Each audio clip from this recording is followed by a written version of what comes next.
अस्सलाम वालेकुम। आप देख रहे हैं सिटी 11 न्यूज़ पाकिस्तान HD।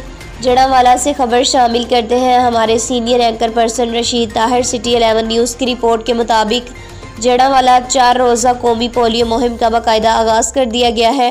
मुहिम का इफ्तिताह पाकिस्तान मुस्लिम लीग नून के रुकन पंजाब असम्बली खान बहादुर डोगर ने एक नन्हे बच्चे को पोलियो से बचाव के कतरे पिलाकर किया।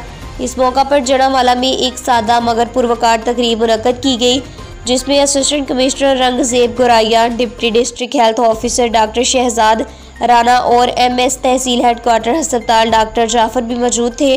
महकमा सेहत के मुताबिक मुहिम के दौरान तश्कील दी गई सैकड़ों टीमें घर घर जाकर 5 साल तक की उम्र के बच्चों को पोलियो से बचाव के हिफाजती कतरे पिलाएंगी, ताकि मासूम बच्चों को ताहयात माजूरी से महफूज बनाया जा सके। आवाम से अपील की गई है कि पोलियो टीमों से मुकम्मल तावन करें और अपने बच्चों को लाजमी तौर पर पोलियो से बचाव के कतरे पिलवाएं, ताकि एक सेहतमंद और महफूज मुआशरे की तकमील मुमकिन हो सके।